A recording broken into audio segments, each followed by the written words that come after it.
guys know, but I record this to Hangouts on Air. That way I can put it on our blog. It's automatically taped and put there. I don't, just so you know about YouTube videos, if you put them there, you can make them public, or you can have them you can make them private, but that's got its own complications with passwords and all sorts of things. I also have a lot of trouble with people when I make a YouTube private and then they can't get it to work. So another option is just to not have YouTube not curated into their results. So it's virtually private. Someone has to have the exact link to find it. Right. So just so you guys know, that's how I do this. Yeah, good. Okay. So that no one's going to find us unless they have that link and go there and find it. But we're not saying anything that I wouldn't share with the world. Otherwise, I would make it private if it was complaining about someone. Just so and it's a good way to work with parents and students if you do videos to share that maybe don't need to be private, to do them as a non-curated option on YouTube, because parents, they're not tech savvy. They worry a lot about that link didn't work, or it has a password, and where did I put the password, and all that stuff. So it's a pretty good option for lots of purposes. Yep. So we're just going to go through our questions. Let me bring up the list and just talk about what you did this week. Let's just start with that. I normally, in our first Google Hangout, I would start by introducing myself to you all. So I'll go through that just so you see. And it's something you want to do too. If you decide to have an online training for parents, which you could do once a week or once a month or something, covering what their kids are doing in class, start by introducing yourself, because they may or may not know. But so Jackie Murray, or once a month or something, covering what their kids are doing in class. Oh, we're getting feedback. Introducing yourself, because they may or may not know. But so let's see. Or something, covering what their kids are doing in class. I'm going to plug my headphones in, but on the way. So let's see. It goes away sometimes. If you guys would mute yourselves when you're not talking, that usually takes care of the feedback. And then all you have to do is remember to unmute. Okay, we got, oh, good. Okay, so yeah, it's challenging because you have to remember to unmute, and then sometimes it stops doing the feedback, just for your own information when you're running these. So I've worked with both of you, so you know my history. I've been teaching from preschool through grad classes for about 35 years. Lots of different subjects, always around education and technology and education in the last 15 years. Really love it. I've published over 100 resources on integrating technology into the classroom. So that is definitely my passion. Not all of them full-length books, but quite a few, maybe 20 or 30 are books. So, and I shared them probably with most of you. And a lot of the things you read are my resources. So why don't we introduce each other? So we'll start with Debbie. You want to start? Sure. I'm Debbie Clare, and I live on Cape Cod. I live in Bourne, Massachusetts. I teach and do tech integration at Sandwich High School. I teach a few different classes: digital literacy, intro to computer science, web design. Big part of my job is tech integration. This past year, we developed a digital learning center. So there was one person from the tech team, the digital learning center, because of our schedule was open every other day, and we each had a block where teachers could just walk in for tech integration or any tech questions they had. And we also, this year I developed weekly tech tips, to send out to teachers for ideas and whatnot. So I took a class with Jackie last year, loved it, learned a lot, learned a great deal, and that's what I'm hoping for this time around. Yeah. Good. Okay, Deirdre. Hi. So I have been the digital learning specialist in my school system for 2 years. I'm going in my third. And before that, at the same school, I'm in 2 schools now. I do not teach classes. I just simply work with the teachers and the students to integrate technology. I do a lot of professional development, that kind of thing. But I've been a teacher for 20 years, so that is a big reason they hired me, because I was the teacher who did integrate tech into my classes. And then when they said, "Oh, we'd love for you to go for the job," I was like, "No way, it's technology." And you do learn a lot, but teacher first. And so I can approach teachers in that way of knowing, that they don't have time. So basically, that's the big key. And the differentiation piece in this class, I always second guess myself with differentiation. And then once I'm in a class, I realize I am already doing it. And I think that that's the key to anything, is to kind of see it and say, oh, that's what differentiation is. So Very good. Yeah. I was excited to take this class for that reason. Yeah, and you're absolutely right. It's differentiation is not nearly as hard as some teachers, some colleagues will make it out to be, and I don't mean that derogatorily at all. It just has that, oh my goodness, I have to make 10 lesson plans now to cover everyone. But it isn't that. A lot of it is making things available, choices available, and then letting the students pick what works for them. So all you're doing is giving them options, which is what we as teachers want to do anyway. Even if you're not talking about differentiating, you want to now, in today's educational environment, you want to make it about choices, about how do you learn best, and do it that way. So it's a lot easier than it seems. You'll be surprised. If you think it's going to be hard, you're going to be pleasantly surprised. Yeah, it is the time. It's the how I really need to come up with a way of presenting this and come up with the words where it's not time consuming, because when you don't use technology and you have to have like 3 different packets and 3 different reading levels, when I was differentiating in my class, that took a lot of time. But it's just the choice. If you consider just choice, yes, that's the key. And here I hope what you're going to find is choices that fit different learning styles. So then you can offer those, some for the audio person, for the musical person, for the reading or writing oriented person. So you can offer those choices to them. Feeling comfortable, they'll be able to pick that and then communicate their knowledge with you based on those types of tools. So let's see. Let's start though. How do you currently differentiate in your class? Yeah, one way I differentiated this year, I taught we have a STEM academy in our school. 7th and 8th graders are there, and I taught in intro to computer programming class. And we used Code Studio and we used Scratch. And towards the end of the year, because the 7th graders and 8th graders were going on different field trips, I really wasn't going to have the whole class any one day for at least a month or so. So for a final project, I actually I sent out a survey and I had students list ideas, and then I proposed those ideas and students chose. So I let them just choose what they wanted to work on when they were in class, during the last 5 weeks or so of class, and we met every other day. I had students who wanted to learn HTML, students who wanted to, do a Scratch game with another, with a partner, students who wanted to work with photo editing programs and create art.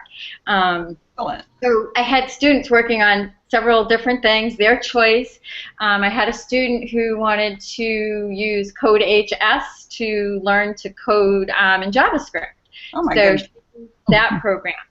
And it wasn't a lot of work for me. I sort of just checked in to see where they were going. The students who wanted to do HTML, I, posted my lessons for them to start with HTML, and they were all really productive the whole time, when they were in class, when they weren't out on field trips and whatnot.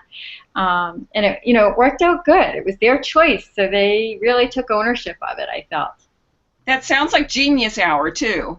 Yes. Very similar. Yeah. Yeah, that's how it would run. A little more structured maybe, and I haven't delved into your structure, but it has more structure because you have a specific goal in Genius Hour. But right. I love that. Yeah. I love the idea of letting students learn a particular big idea or essential question answer through their own means. I love that. Right, and I also had them, once they chose, so once they so they did the survey, and I proposed, their suggestions. They completed another, Google form, with their choice, how it related to the class. They had to, nothing heavy duty, but just, so they could relate what they were doing back to, the class and stuff like that, what they were going to do, what they hoped to accomplish. So kind of like a Genius Hour, but much smaller scale. I like it.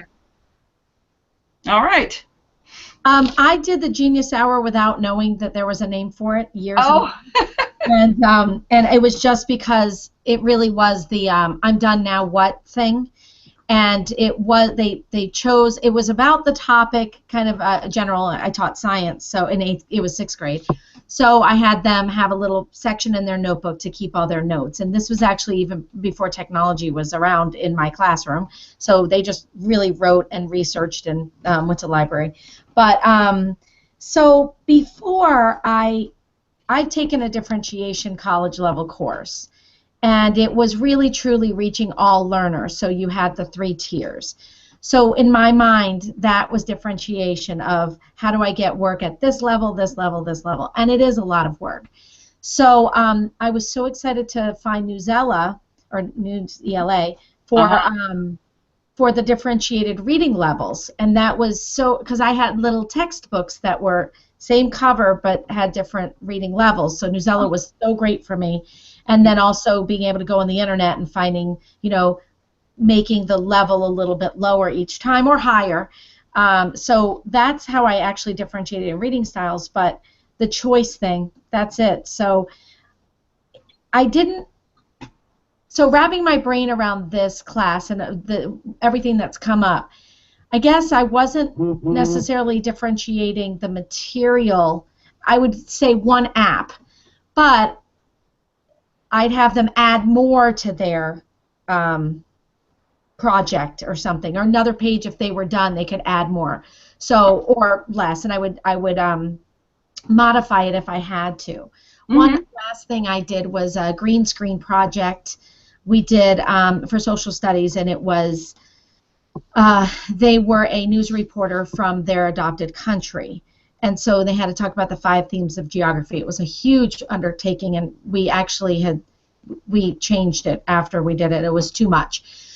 But we found that some of the kids just could not get it done. So we differentiated by having a couple, some of the kids just pick 1 or 2 themes, and they did it. And even our special ed kids who, we had a girl who just was so low, but she also got to do the project. Normally her project, when it stands out, amongst others, it's apples and oranges, and it was embarrassing almost for her, and she wouldn't want to do anything. But just the flashiness of the app and of the stuff, she fit right in, and no one knew any different at all. That's why I like the technology piece. I agree. I've seen that. I love that, because that does let them, they're just like everyone else, as they should be. They're working to their highest potential. Absolutely. So I like that. Okay, so we kind of touched on, does it add extra time to your planning, and why or why not? So I think you both kind of said you did take extra time in your planning.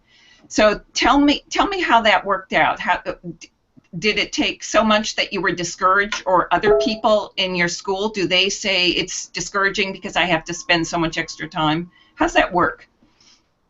I mean, for me, it didn't take that much extra time, but I can see, I have talked to colleagues, and that's something they worry about. They do feel that, oh, I have to teach it 10 different ways, or I have to do 5 different lesson plans, and that's really not, one of the things I hope this year is to instill in them and show them that it doesn't have to be that way.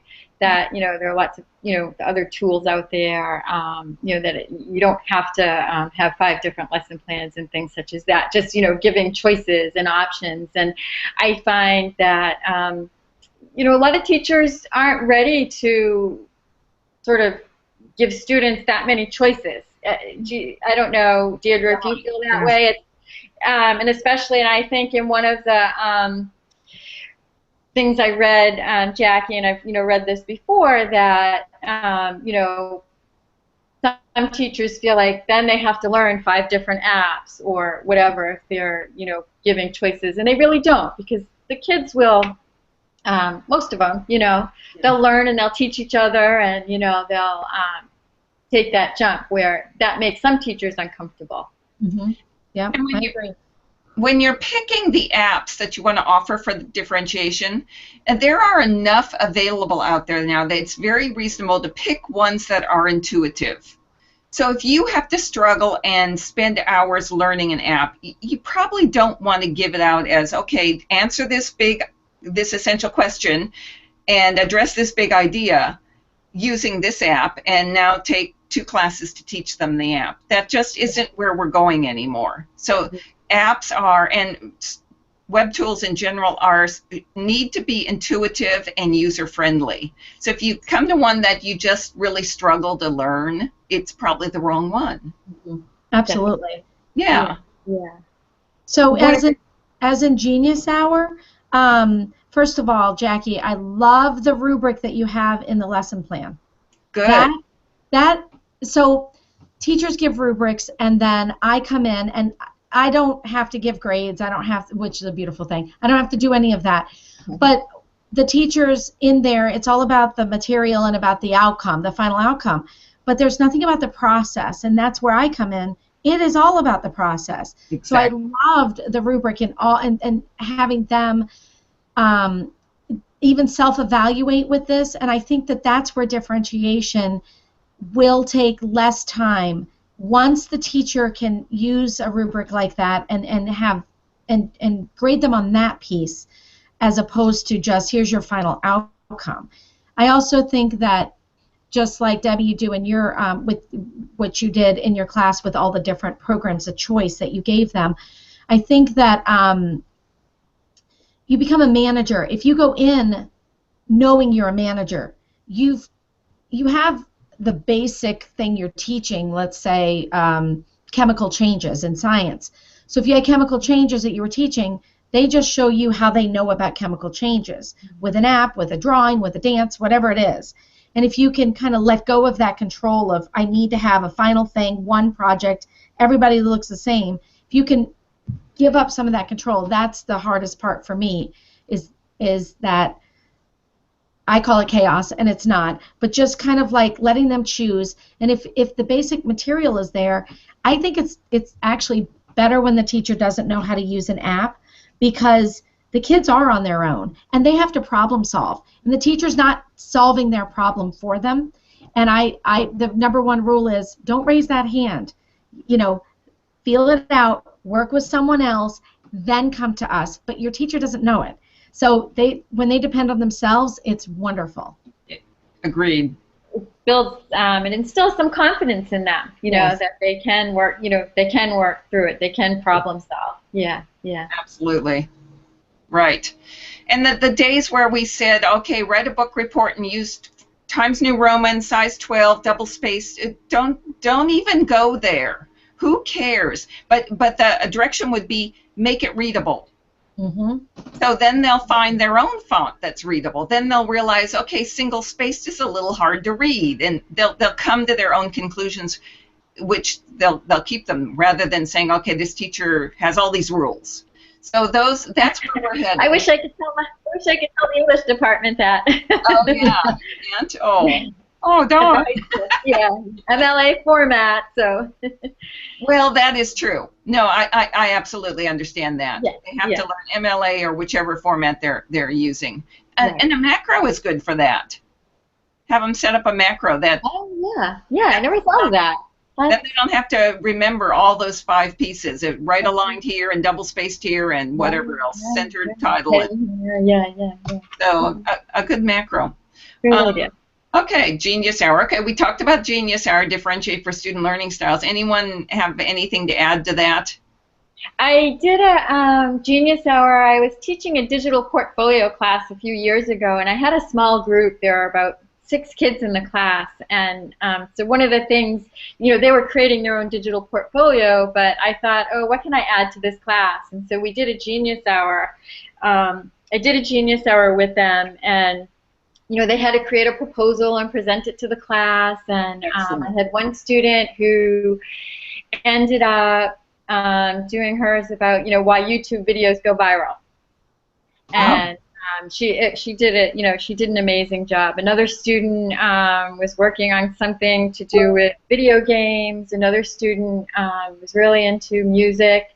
And so he ended up creating a little website about music and whatnot. And that student actually had an IEP. And later on, I found out from his contact person, about a year or so later, that he said that class, that being able to do that, he learned more than he learned in any other class. And I don't take credit for that because he learned it on his own. It was something he was truly interested in.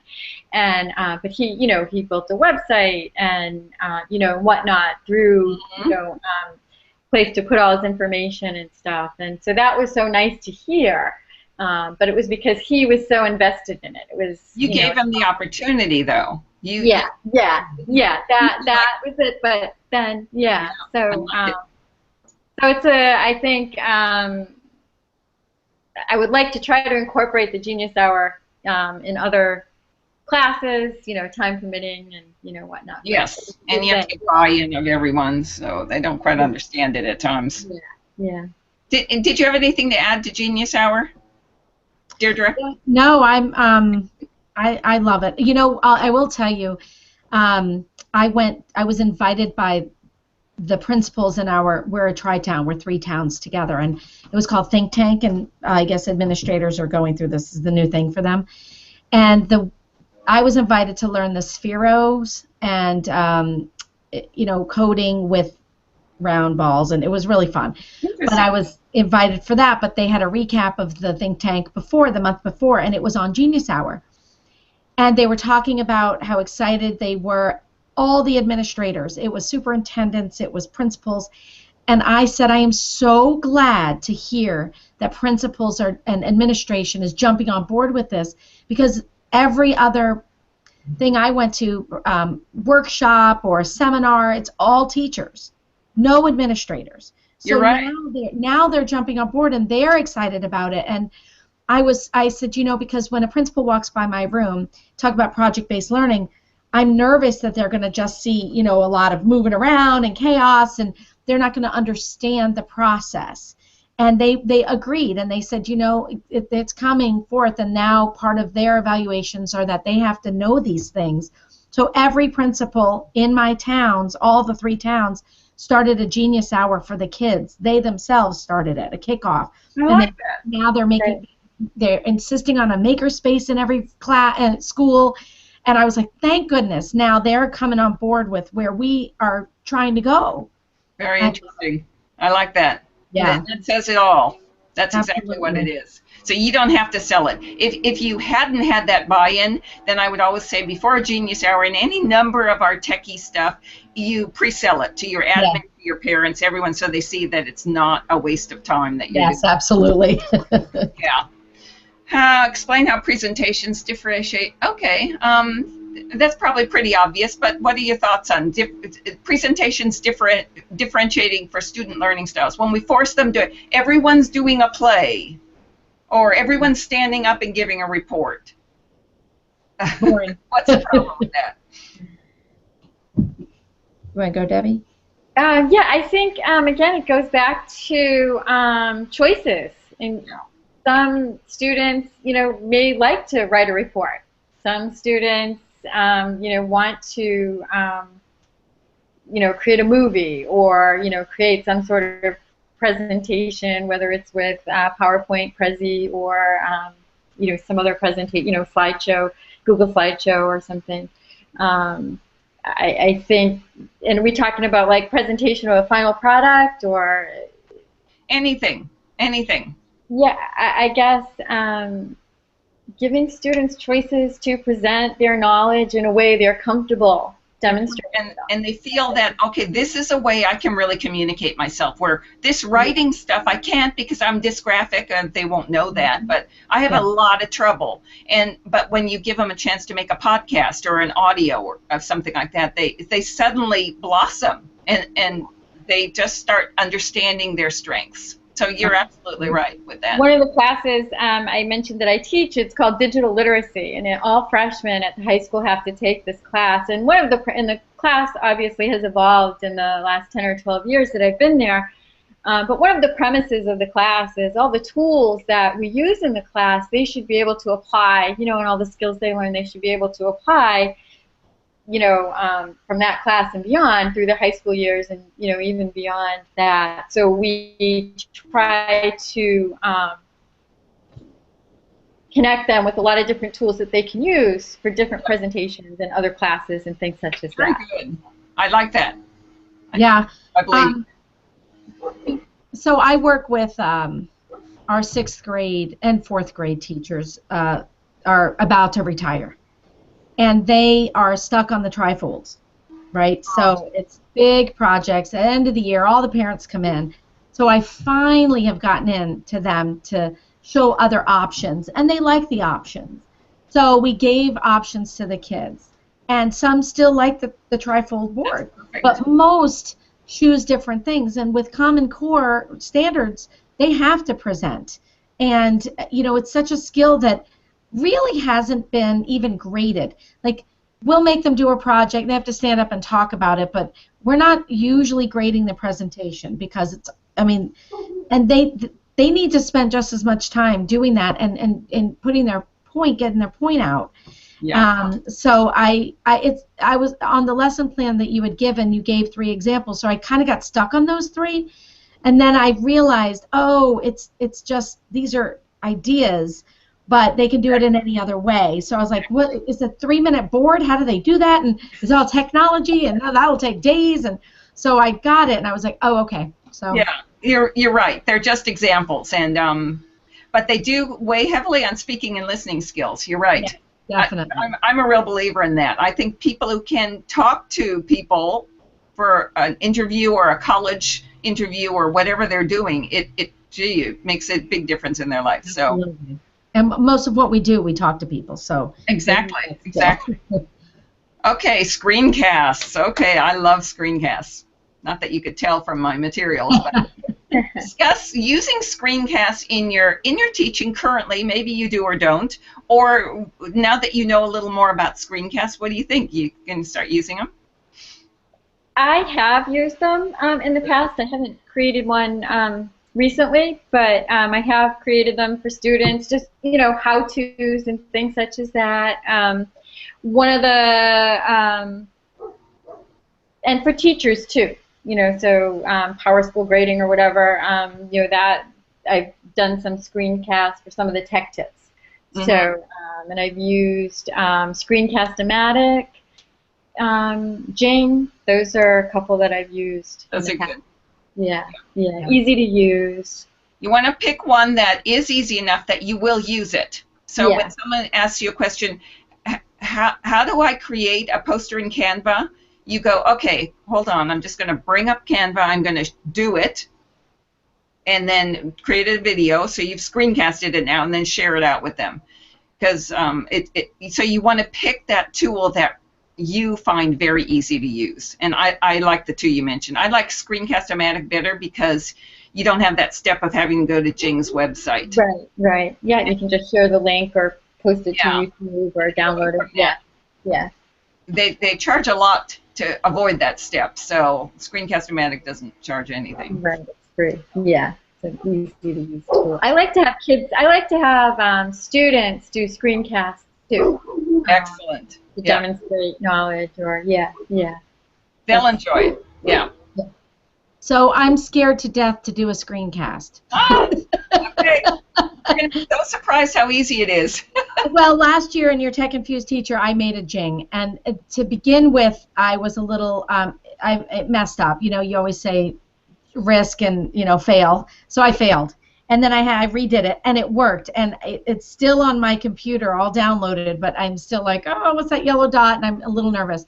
Yeah, actually, in Massachusetts, and I think a lot of states, but we have an ed-eval that we have to do. You have to have a student goal, a professional goal, and then 32. We've adopted every one. 32 different standards that we have to show evidence for, whether it's during an an observation, or we have to upload evidence. So this being my third year in this, I get to start fresh and new with a new cycle. And I've been going back and forth. I have so many ideas for professional learning goal. But I do want to do kind of a Khan Academy for our towns. And the screencasting is the way to do it. So I actually had my students, I thought, like, I'll just learn through them. Because I started this year a student help desk. And it's 6th grade students, and they work during recess with me, and they learn programs to help their teachers in the classroom. So I had them make screencasts, and we actually used Screencastify on Google Chrome on our Chromebooks. That's a good one too. Yeah. So they were. So I watched them make it. They had no idea that I was a little nervous about it, but they made these, and we linked them on our website and stuff, and so on how to use the different apps, and they were great. So I'm already teaching teachers how to do it individually. I might as well record it while I'm doing it, so then I can put it out for them. So that I've made that my professional goal. I like that. To create this Middleton Academy, because it's something, and I'm hoping in this class I'm going to actually do some, because if I'm forced to do it, then I will. Well, once you've done a few, you're going to be surprised how easy it is, because you're going to know where the tools are. You're going to know it doesn't blow up on you halfway through. I used Snagit, and it did blow up on me, so I just stopped using it. Okay. I don't get complaints from anyone else, though, but on me, it lost my video 39 minutes into it. I was... So I have never used Snagit again. But Screencast-O-Matic, I've done 150, and it's never lost a once. Wow. Okay. Yeah. So you're going to get used to it. You're going to know it works. You're going to know exactly what to do if you have a problem. Okay. Screencast-O-Matic gives me 3 options. In case one way of me saving that video doesn't work, I've got 2 others. Okay. I don't have choices. So. Good. Okay. So I think you're going to enjoy it. Okay, with your class partner. Okay, web tool. So you probably didn't partner up, since. Well, I think we talked about it, but yeah, I ended up posting because Jackie had sent me an email, and but she had already posted, so I posted different tools. Yeah, so maybe next time, Jackie. You guys did a really good job of those evaluations. I learned stuff from that, because I didn't know as many of especially the con points, as you pointed out. So both of you had some really good selections. Oh, good. Yeah. Thanks. And keep those, because that's a really good thing to do when you're working with other teachers. Yeah. To let them see those, or even with students. So then, when not to necessarily show the student that chart, but be aware that they might have this problem, so you're ready to solve or help them solve it. Mm-hmm. Warn them. So I thought you guys did a good job on that. Okay, audio, video, web tools could you use that we haven't talked about? Yeah. So go ahead, Debbie. No, go ahead, Jackie. So I just posted in the discussion. Okay, so we've been out of school since June 17th, and I have not dealt with my emails, my personal emails, which has all my blogs. I mean, I'm subscribed to a lot of blogs like yours, Jackie, and I just haven't had to do anything with them. So the last couple days, I forced myself to stay home and just do something with them, because I have to put them. I have a portal that I put them in, just places, and save them. So I found it's called Recap. And Debbie, have you heard of Recap before? No, not until I saw, because I'm getting email notices when things get updated on Wikispace, and I think Jackie had posted a comment, and so I just quickly clicked on the link, but I don't know much about it. Tell us about it. That sounded great. It's so great, and I'm so glad I found it now instead of before this, because really, truly, the term differentiation for me does mean different learning levels as opposed to choice with how we get the information. My biggest mantra is show your learning. That's been always. So, however you do that, whether it's a book from Book Creator or whatever, a presentation, show me your learning. So, and I work with grade levels pre-K to 6th grade. So I read the blog post that I linked to the discussion board. And it was so thorough, and it gave 3 really, really great ways to use it. And one being I thought was awesome is to kind of reverse open house, where you set up the computer, or you can email them a link, parents a link who don't come, and they can post a video message to their kid at open house. We usually do like a little letter when they sit down. But I love, and we actually did a video this year in a class where it was a QR code, so they scanned it and the parents saw a video introducing the teacher in the class to their parents. But this is an excellent way as well, much easier, I think, than the way we were doing it. It is so simple. You talk about tools are becoming very, intuitive. If you've set up any kind of class with any program, it's exactly this way. It's so simple.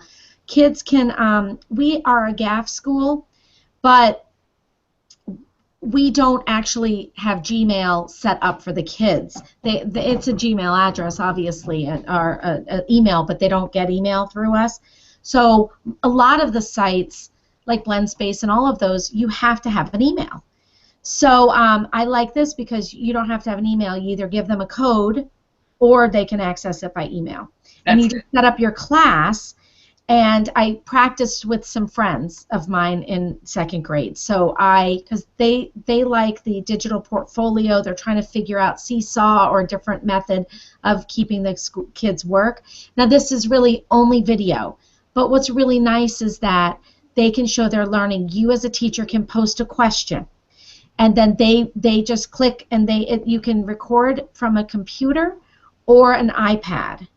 So the kid, and you can go up to 2-minute recording, and then you can actually type feedback back to them, or you can do a video feedback. But I love it. The kids can respond, and the 2 teachers I sent it to love it already. It's so easy to use, and and that blog post that I posted talked about a reading inventory too. Get them reading. How we have to give benchmark reading tests 3 times a year. Videotape them, have them read it into the computer. You can see the transition, you can see their fluency change. I love the idea, and it's so simple to use, and the kids love to videotape themselves. So I absolutely love this. I'm going to look at that one. I peeked at it when I saw it in the discussion. Yes. It looks great. It's called Recap. Yeah, the app is the name. RECAP is the app. And the online is letsrecap.com. Okay. So I'll put that. If I didn't put those in the discussion, I will. But I love it. It's so simple to use. That's the thing. And to create, you just put their name in. Boom, boom, boom, and it's so easy. That is perfect. Simple is really important. It is. And you can link it. It becomes a link.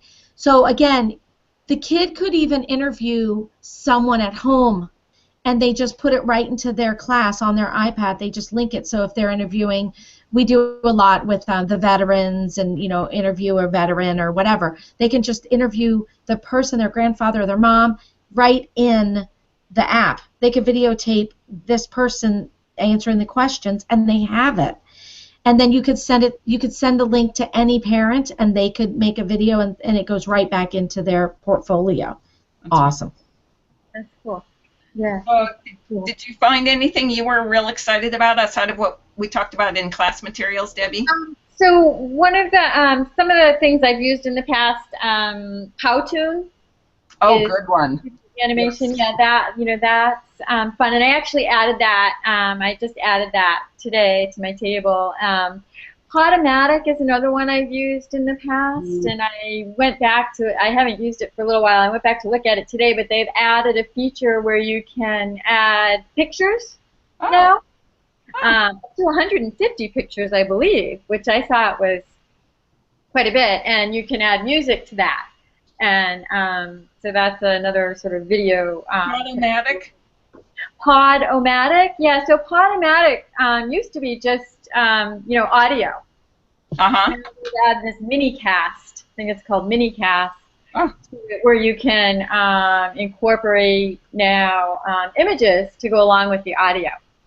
So and you can, I think you can, you have a link, you can share it via other tools, and I think you can, I don't know if you can post the video to YouTube. I just played around with it early, this morning, so I'll have to go back and see what my processed video looks like. So that's another tool. So those are a couple of the things that I, have used in the past. Good. That I like to use. I played with PhotoBabble. I thought that was kind of fun. Yep. Cute for youngers, yeah. Yeah. So. Good. All right. Okay, so that kind of covers our questions. Normally we would do a Twitter chat next week, but we're a small group, and they don't work well unless you have maybe 5 or more. 10 would be better. So I think instead, I do want you to understand about Twitter chats. Have either of you done Twitter chats? Yep. Yeah. Because maybe we did it in the last class I had with you. You did. We did. Okay. Yeah. So, and I've done a couple. Yeah. Good. Because they are really effective in groups, large enough groups, and especially a great way to collect information in a stream that everyone can look at. So we're not going to do it. We're just going to stick with our Google Hangouts. Okay. All right. It gets kind of grasshoppers chirping in the background, waiting for it to come through one too small a group. So. But I would, if either of you want to next week, I'll have you do a screen share and show us how you'd bring up a Twitter chat. Okay. If you're not sure about what you're doing, then that would be a really good exercise because we're a very safe environment, the 3 of us, before John arrives. So, all right. Anything else to say before we finish it up?